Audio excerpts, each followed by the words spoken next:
기초연금 탈락을 방지하고 안정적으로 수급받는 방법에 대해 말씀드리겠습니다. 기초연금은 어르신들의 소중한 생활비이니만큼 꼼꼼히 들어주시기 바랍니다. 먼저 기초연금이 무엇인지 간단히 설명드리겠습니다. 기초연금은 만 65세 이상 어르신 중 소득과 재산이 일정 기준 이하인 분들께 매월 지급되는 연금입니다. 현재 단독가구 기준 최대 월 33만 4,810원, 부부가구는 최대 월 53만 5,560원을 받으실 수 있습니다. 그런데 안타깝게도 많은 어르신들이 작은 변화 때문에 기초연금에서 탈락하는 경우가 자주 발생하고 있습니다. 실제로 김수철 어르신께서는 69세에 아파트 경비실에서 월 50만 원 아르바이트를 시작했는데 기존에 받던 기초연금 30만 원이 전액 중단되는 일을 겪으셨습니다. 작은 근로소득이라도 반드시 신고해야 하며 소득인정액 계산 후 수급액이 조정된다는 것을 미리 알지 못했기 때문입니다. 또 다른 사례로는 67세 박정자 어르신이 계십니다. 이분은 텃밭에서 기른 채소를 시장에서 판매해서 월 15만 원 정도의 수입이 있었는데 농업소득이라고 해서 신고하지 않았다가 나중에 발각되어 기초연금 환수 조치를 받으셨습니다. 농산물 판매 등 사업소득도 모두 신고 대상이라는 것을 몰랐던 것이지요. 재산 증가로 인한 탈락 사례도 많습니다.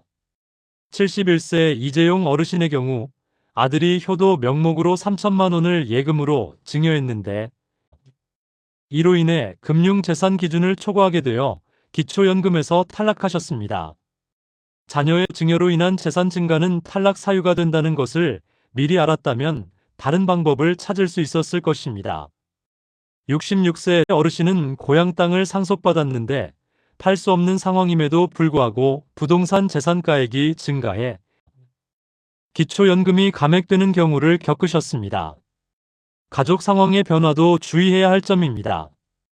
68세와 65세 정진태 어르신 부부는 자녀가 이혼한 후 손자와 함께 살게 되면서 가구 원수가 증가했고 이로 인해 선정기준액이 변동되어 기초연금이 감액되었습니다. 가족 상황 변화도 즉시 신고하여 정확한 산정을 받아야 한다는 교훈을 주는 사례입니다. 하지만 다행히도 사전에 잘 준비하면 이런 문제들을 충분히 예방할 수 있습니다. 70세 윤상현 어르신의 경우를 보면 아파트 청소 일자리 제안을 받았을 때 월 80만 원이라는 큰 금액이었습니다. 하지만 취업 전에 주민센터에 상담을 받아 소득인정액을 계산해 본 후 시간제 근무로 조정하여 추가 월 40만 원의 추가 소득을 확보하면서도 기초연금 15만 원을 계속 유지할 수 있었습니다. 일하기 전에 먼저 상담받는 것이 얼마나 중요한지 보여주는 사례입니다. 68세 한태수 어르신은 목돈 5천만 원을 상속받을 예정이었는데 상속 전에 전문가와 상담하여 주택 개보수비로 활용하는 방법을 선택했습니다. 그 결과 기초연금을 유지하면서도 주거 환경을 개선할 수 있었습니다. 큰 돈이 생기기 전에 미리 계획하는 것이 얼마나 중요한지 알 수 있는 사례입니다. 66세 조진만 어르신은 농업소득이 발생했지만 정확한 신고 방법을 몰라 고민하다가 국민연금공단에 상담을 받았습니다. 정확한 농업소득을 신고한 결과 기초연금이 일부 감액되었지만 환수 역시 지속적으로 수급받을 수 있었습니다. 모르겠으면 숨기지 말고 먼저 물어보는 것이 최선의 방법입니다. 기초연금에서 탈락했다고 해서 절망할 필요는 없습니다. 72세 강미경 어르신의 경우를 보면 자녀가 용돈 명목으로 매월 50만 원씩 통장에 입금했다가 정기재산조사에서 금융재산 급증이 확인되어 탈락했습니다. 하지만 즉시 이의신청을 하여 자녀 생활비 지원임을 증명하고 자녀 소득증명서와 가족관계증명서, 실제 생활비 사용 내역서를 제출한 결과 3개월 후 기초연금이 재개되었고 소급 지급도 받을 수 있었습니다. 포기하지 말고 정당한 사유는 적극적으로 소명하는 것이 중요합니다. 69세 서세원 어르신은 코로나19 때 받은 재난지원금이 소득으로 잘못 분류되어 기초연금이 중단되었습니다. 하지만 주민센터에서 정확한 소득 분류를 확인하고 재난지원금은 소득이 아님을 입증하는 공문을 발급받아 재심사를 요청한 결과 2개월 후 탈락 결정이 취소되고 기초연금이 정상 지급되었습니다. 잘못된 판정도 충분히 바로잡을 수 있다는 것을 보여주는 사례입니다. 실생활에서는 어떻게 관리하면 좋을까요? 실제로 장진수 어르신이 활용하고 있는 월별 체크리스트를 소개해드리면 매월 통장 잔액이 2천만 원을 넘지 않도록 관리하고 용돈이나 경조사비 등 임시소득도 규모가 크면 상담을 받습니다. 또한 큰 수술비 등 의료비 지출은 재산에서 공제가 가능하니 영수증을 잘 보관하고 주택 개보수 비용은 재산가액에서 차감되므로 증빙을 꼭 보관하고 계십니다. 김세짓 어르신의 자녀와의 소통 방법도 참고하시면 좋습니다. 자녀들에게 기초연금 기준을 설명하고 효도하고 싶다면 직접 필요한 것을 사달라고 약속했습니다.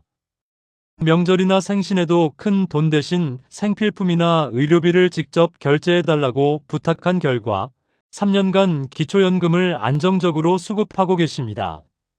특히 주의해야 할 함정들이 있습니다. 67세 오영실 어르신은 폐지를 주어서 월 5만 원 정도의 수입이 있었는데 작은 돈이니까라고 생각해서 신고하지 않았다가 1년 후 발각되어 기초연금 60만 원을 환수 조치 받으셨습니다. 금액이 적어도 반드시 신고해야 한다는 교훈을 주는 사례입니다. 70세 신희승 어르신은 며느리가 매달 생활비 명목으로 30만 원씩 통장에 입금했는데 가족 간 도움이라 생각하고 별도 신고를 하지 않았습니다. 그런데 이것이 금융재산 증가로 확인되어 기초연금이 중단되었습니다. 가족이라도 정기적인 입금은 소득으로 분류될 수 있다는 것을 알 수 있습니다. 68세 차미연 어르신은 자녀 사업자금 1억 원을 본인 명의 통장에 임시로 보관했는데 내 돈이 아니니까라고 생각해서 신고하지 않았습니다. 하지만 재산조사에서 본인 재산으로 간주되어 기초연금에서 탈락하셨습니다. 명의가 본인이면 일단 본인 재산으로 추정된다는 점을 꼭 기억하셔야 합니다. 이런 상황들을 어떻게 현명하게 대처해야 할까요? 자녀가 용돈을 주고 싶어 할 때는 현금 대신 필요한 물건을 직접 사달라고 요청하거나 의료비나 공과금을 직접 납부해달라고 부탁하는 것이 좋습니다. 임시로 큰 돈이 생겼을 때는 즉시 주민센터나 국민연금공단에 상담을 받고 필요한 지출로 활용할 방법을 검토해 보시기 바랍니다. 일자리 제한을 받았을 때는 취업 전에 반드시 소득을 계산해 보고 시간 조정이나 급여 조정이 가능한지 협의해 보는 것이 중요합니다. 여러 어르신들의 실제 경험을 통해 보시듯이 기초연금 탈락은 충분히 예방할 수 있고 탈락되어도 회복할 수 있습니다. 기억하실 3가지 핵심은 다음과 같습니다. 첫째, 먼저 물어보기입니다.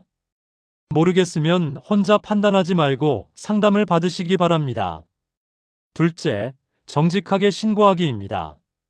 작은 것도 숨기지 말고 투명하게 신고해 주세요. 셋째, 포기하지 않기입니다. 탈락해도 이의신청과 재신청으로 회복이 가능합니다. 기초연금은 어르신들이 마땅히 받으실 권리입니다. 이 권리를 지키기 위해 오늘 말씀드린 내용을 꼭 기억해 주시고 궁금한 점이 있으시면 언제든지 관련 기관에 문의하시기 바랍니다. 건강하고 평안한 노후 생활을 위해 기초연금을 안정적으로 수급받으시길 바랍니다. 감사합니다. 상담이 필요하시면 국민연금공단 콜센터 1355번으로 평일 9시부터 6시까지 연락하시거나 복지로 홈페이지에서 모의 계산을 해보실 수 있습니다. 거주지 주민센터의 기초연금 담당 공무원께 문의하시거나 24시간 운영하는 보건복지상담센터 129번도 활용하실 수 있습니다. 상담 시에는 신분증과 통장사본, 건강보험증을 준비하시고 소득이 있으시면 근로계약서나 사업자 등록증, 임대계약서를 재산 관련해서는 등기부등본이나 자동차 등록증, 보험증권을, 가족 관련해서는 가족관계증명서와 주민등록등본을 준비하시면 더욱 정확한 상담을 받으실 수 있습니다.